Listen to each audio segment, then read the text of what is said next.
Virtual Summit 2026. So, Eleni is an author, advocate, mentor, trauma informed empowerment practitioner, and founder of EKC with over 20 years of experience supporting survivors of trauma and domestic violence. She empowers individuals through education on self worth, resilience, healthy boundaries, and personal transformation. As the author of Good Little Greek Girl, she explores themes of identity, generational trauma, and healing. Through her writing, mentoring, and speaking, Eleni inspires others to rebuild their lives with strength and purpose. So that's the introduction of Eleni. So yes, Eleni, so we will share the presentation. Whenever you want to change the slide, just give the thumbs up or you can tell us next slide, okay? Okay, I'll probably just say next slide, please. That seems easier more natural for me. Okay, yeah, let me Okay, share. thank you.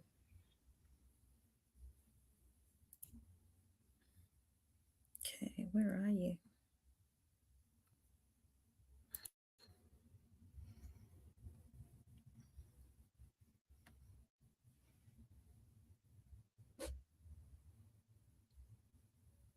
Where can I see the presentation? Yeah, our team is sharing. Just give you a moment, okay? I will let Oh, you okay. know. Thank you so much.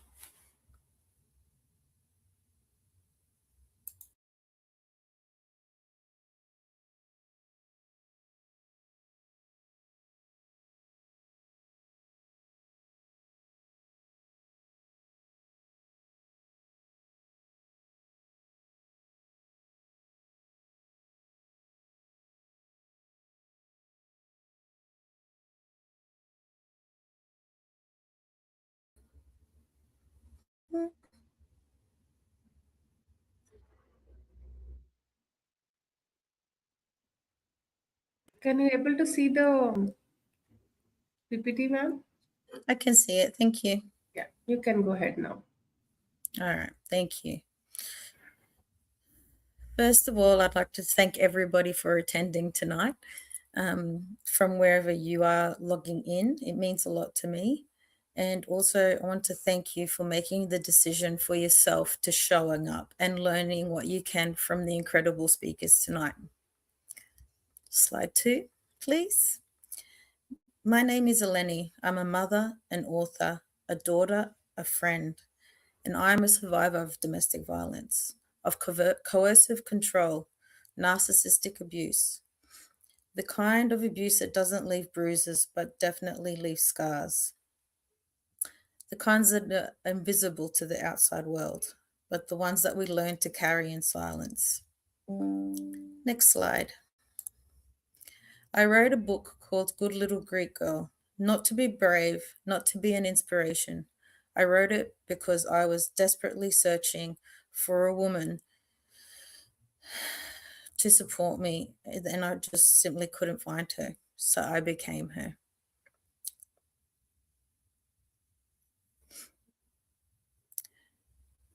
Today, I'm going to talk to you about something that took me years to understand, about who you actually are underneath all the doing and all of the performing. Because the real you is still inside. She's just waiting for her call to be home, to come home.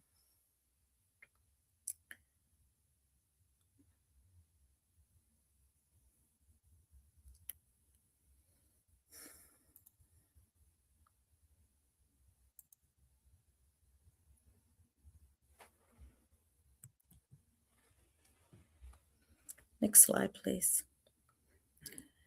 Can I tell you about the woman I was? She was capable. She was resilient. She was the one that had everything in. Sorry, I'm just having a bit of a glitch on my side. Come on, please.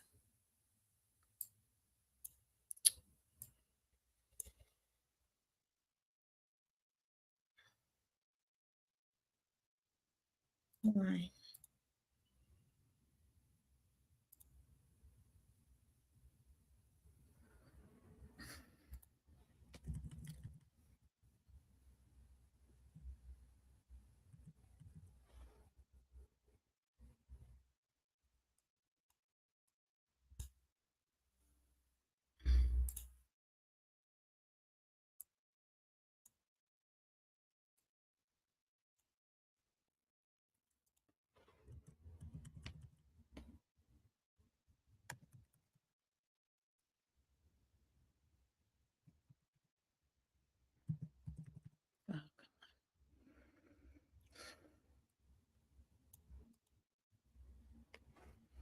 Apologies for that.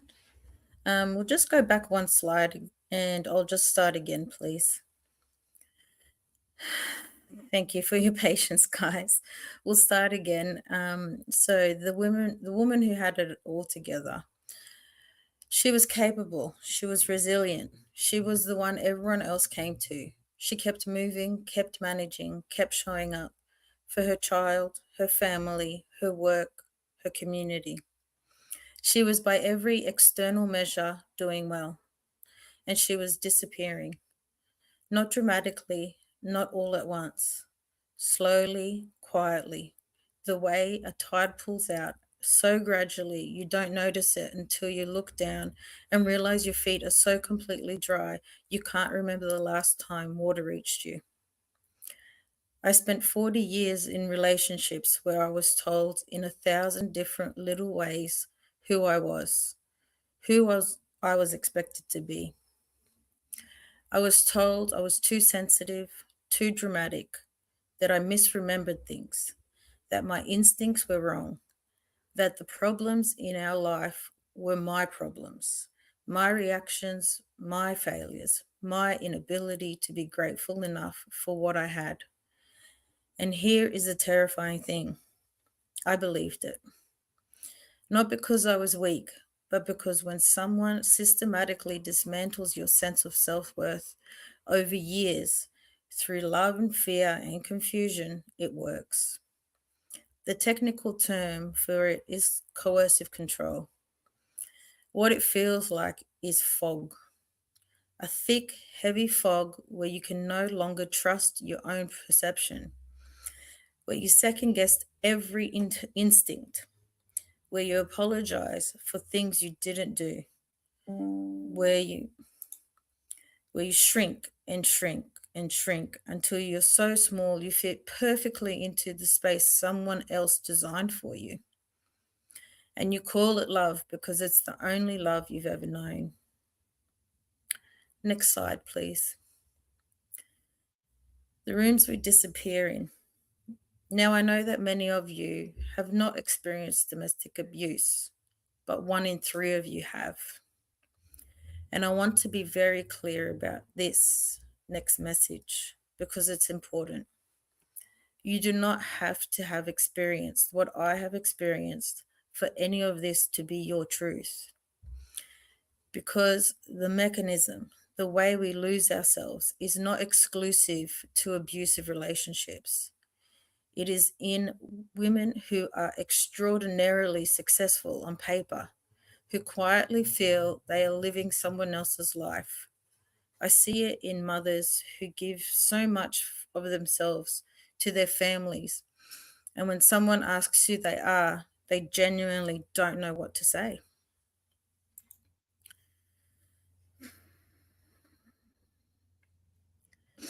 I see it in businesswomen who have built things they are proud of, but who make decisions from anxiety and fear of what others think rather than from their own deep knowing. I see it in women who are busy performing capabilities that they have completely lost access to their own desires, their own needs, and their own voice. We are taught from a very young age to be good girls. I was a good little Greek girl. The title of my book is not irony, it is an autobiography. Be quiet, be grateful, don't cause problems, make people comfortable, don't take up too much space, don't want too much, don't need too much, and make sure you smile. And we learn it so well, we become brilliant at it. We become so capable at managing everyone else's world that we forget we are allowed to have one of our own. Performance is not the same as power. Doing is not the same as leading.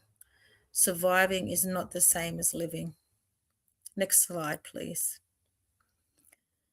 The moment the fog lifted, I want to tell you about that moment I woke up. Not a dramatic moment, not a lightning bolt, not a moment that looked like strength from the outside. It was when I recognized patterns being repeated between my generation and my daughter's generation that it was time to interrupt the pattern. I had no idea who I was outside of what I did for others. I had no idea what I actually wanted. I had no idea what I actually believed, not what I had been told to believe, not what had kept the peace, but what I, Eleni, actually believed to be true. And sitting on that, something shifted, not into strength, not yet, into honesty. The beginning of sovereignty is not a roar. It is a quiet, terrifying, sacred act of honesty. It is looking at your life, truly looking at it and asking, is it mine? Did I choose this? Or is this who I am or who someone told me to be?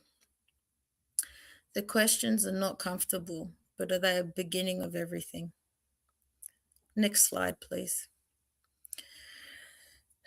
What awakening actually looks like. I want to dismantle something right now because I think it is keeping a lot of women stuck. We have this idea that awakening looks like a total transformation, that you wake up one day completely different, fearless, clear, certain, powerful. It's not what that looks like. What it actually looks like is noticing. Noticing where you are reacting instead of choosing. Noticing where you are people pleasing instead of leading. Where you say yes when your whole body is telling you to say no. Noticing you are performing a version of yourself that was designed for someone else's comfort. It looks like one honest conversation with yourself about the gap between you and who you really are wanting to be. And I'll be honest with you, that gap is confronting because on the side of the gap is the life you are performing, and on the other side is the life you actually want. Next slide, please. And there is grief in that space. There is anger. There is terrifying realization that some of the choices you've made, some of the things you've accepted, you didn't have to. Grief is not the end of the story. Grief is how we honor the version of ourselves we are leaving behind. You can grieve her and still walk forward. Beyond the roles, I want to ask you something, and I want you to actually sit with it rather than answering it automatically. Who are you when you strip away every role you've ever played? Next slide, please. Not the mother, not the businesswoman, not the daughter, the partner, the professional, or the fixer. Not what you do, not what you produce, not who you show up for. Who are you? For a lot of women, that question is terrifying because they realize that they have built an entire identity around what they do rather than who they are. And when you ask them to step outside the roles, there is silence where they accepted an answer. The silence is not emptiness. That silence is the beginning. The silence is the space where you get to decide for possibly the first time who you actually are. When I started doing this work on myself with a therapist in the mess and the aftermath of leaving my marriage, one of the first things I had to confront was how completely I had merged my identity with being manageable.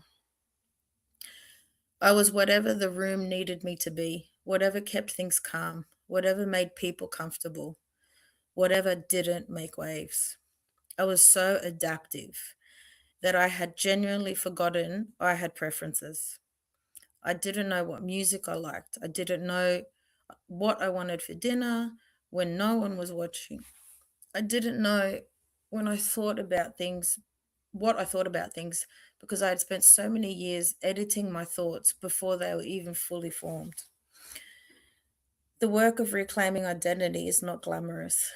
It is sitting with yourself patiently without judgment and asking, what do I actually think? What do I actually feel? What do I actually want? And then this is the hard part, learning to trust those answers, even when they are inconvenient, even when they ask things of you, even when they require you to disappoint someone. Your knowing is not a problem to be managed. It is the most valuable thing you possess. Next slide, please. The standards you set for yourself. Here is something I have come to understand about how we lose ourselves and how we find our way back. We do not lose ourselves in one dramatic moment. We lose ourselves in 1,000 small ways. Every time we say yes when we want to say no. Every time we accept less than we know we deserve. Every time we allow someone to speak to us in a way that diminishes us and say nothing. Every time we prioritize everyone else's comfort over our own truth. These are not small things. They are the architecture of your life. Because what you tolerate becomes your standard, and your standard becomes your life.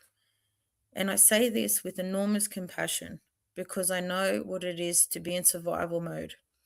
I know what it is to accept things because leaving felt impossible, because you had children to think about, because you had built a life, because you were terrified, because love is complicated. I'm not here to judge, I'm here to be honest. And the honest truth is the standard you hold for how you are treated in your life and relationships, your business and your home, is the ceiling of your life. You cannot lead others beyond the standard you hold for yourself. Just on screen at the moment um, is just um, a note about the music that I write and what platforms they're available on, but we can skip that one, please. Next slide, please. The word sovereign means supreme authority over oneself, not over others, not over circumstances, not over the past, over yourself. In the context of today, in the context of this summit, what I mean by sovereignty is this: the ability to make choices from a place of clarity and self knowledge rather than a fear of conditioning and approval of others. The ability to lead your own life, not react to it. The ability to know what you stand for, what you will not accept, and what you are building and why. Sovereignty is not the destination, it is a practice. It is the daily, sometimes exhausting, sometimes exhilarating practice of coming back to yourself, of choosing again and again to lead from your own knowing rather than from habit or fear. What I want you to leave here with today. Today, we have guided, you've been guided through the 4 stages of the journey: awakening, reclaiming, rebuilding, and becoming. And I want you to know that all 4 stages live inside you already. The clarity is already there. The knowing is already there. The woman you are becoming is already there. What we are doing today is not installing something new. We are removing what was never yours to begin with.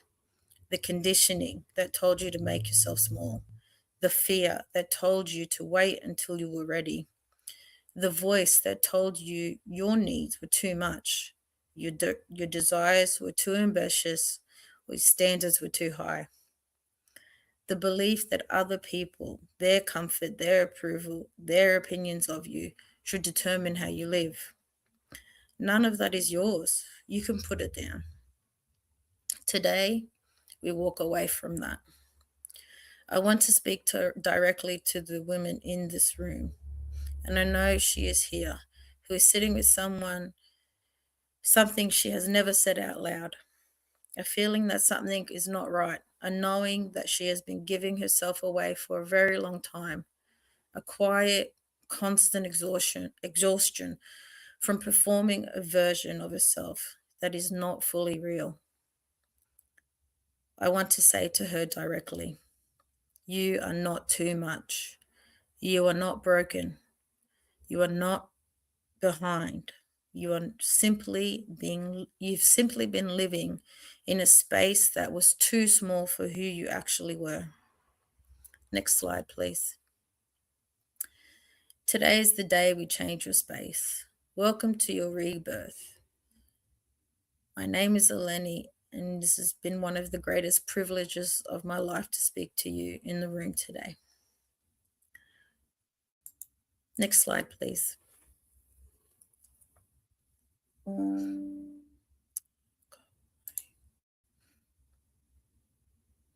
Okay, can we just skip to the last slide and we'll just get some questions and answers? Okay.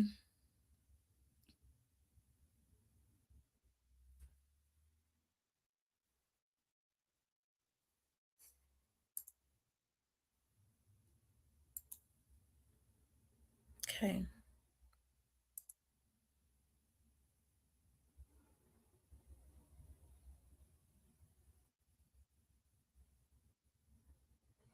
I'll hear the questions.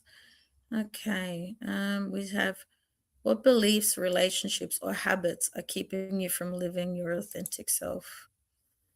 So basically, what everything we were just talking, I was just mentioning, was believing everybody else's opinion of you and considering someone else's opinion about yourself over your own considerations and your own opinion of yourself. And we're often derailed from our true path because we're so worried about being judged by others. And that's basically what I'm talking about. And the next question, what practical steps? Oh, sorry, I missed one. How can embracing your personal sovereignty help you make decisions? Well, sovereignty is just about being the boss of you and empowering yourself.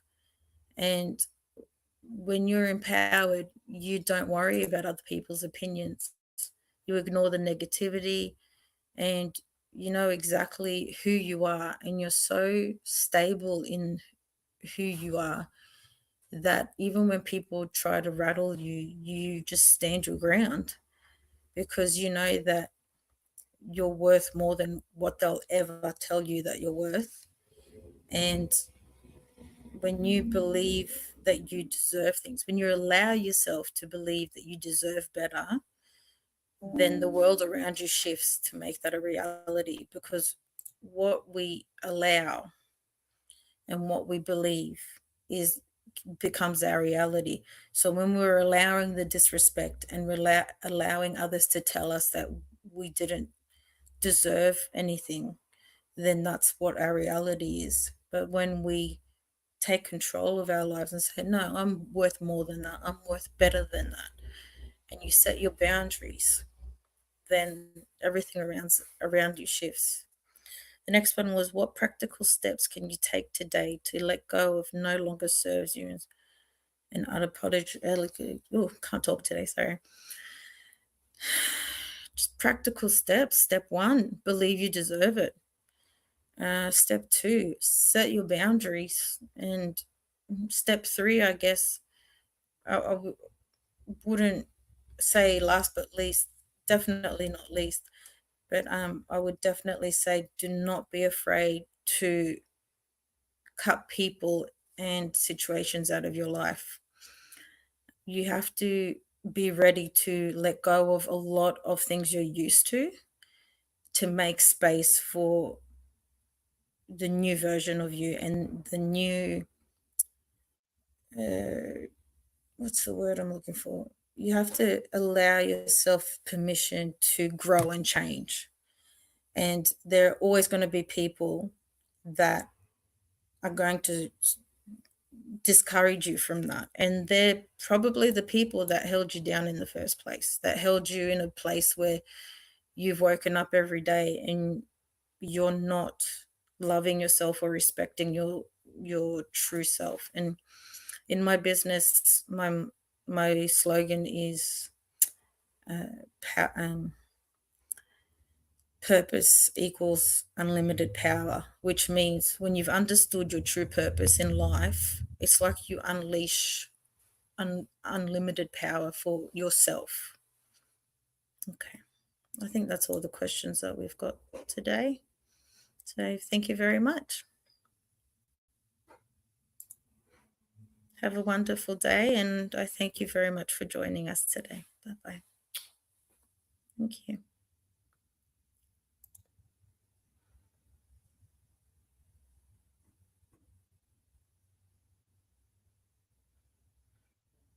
If we could just go to the last slide of my presentation so everyone can just see the my socials and the QR code for my website, please.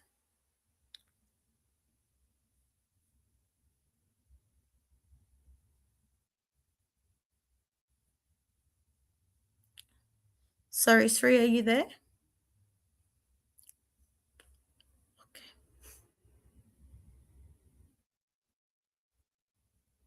Okay.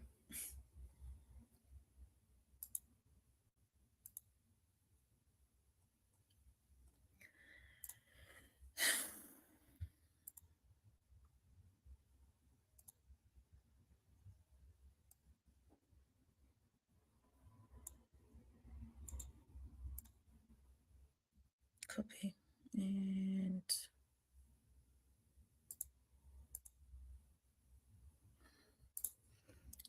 I'll just pop it in the chat anyway. Paste. Yeah. Thank you so much.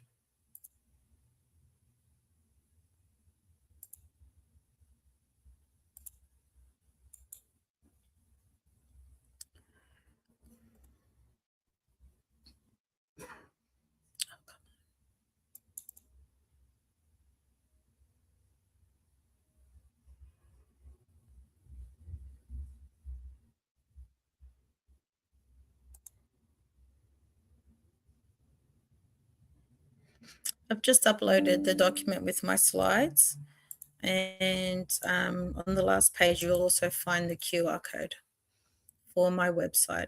You can also order my book there, and there's also a direct link to my music. So I'll leave you with it and have a fantastic day. Thank you so much.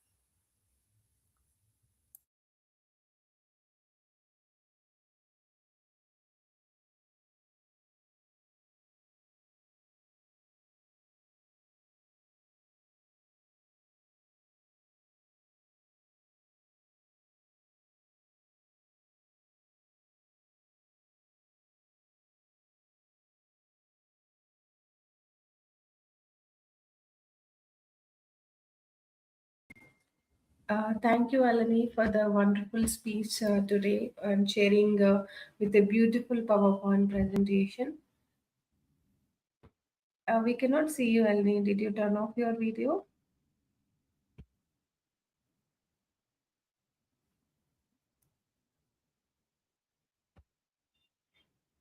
Eleni, you're on mute.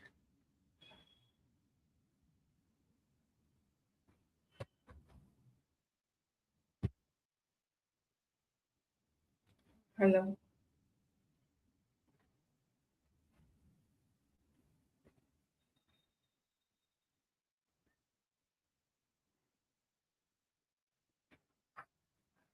Hello.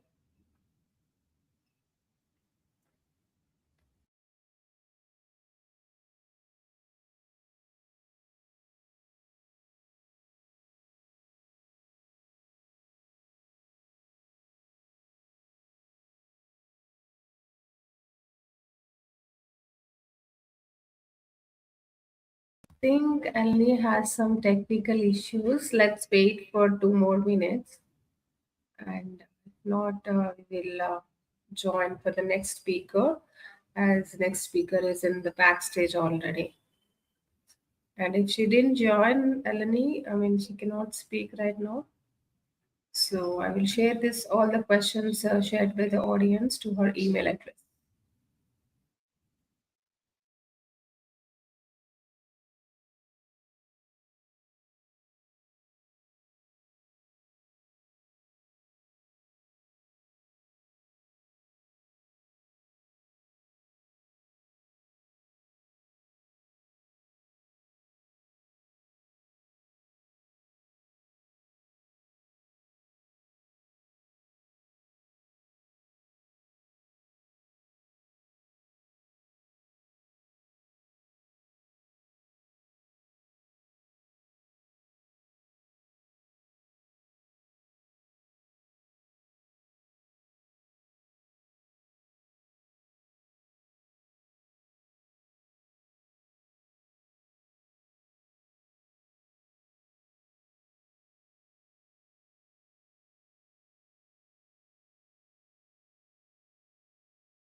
I think she cannot join. She has some technical issues. So, yeah, let's join for the other speaker, Dr. Rasima. She is already in the backstage. So, Ellie, the questions will be shared to your email address. Please go through it. Thank you so much for your wonderful speech today. Have a good day. Bye bye.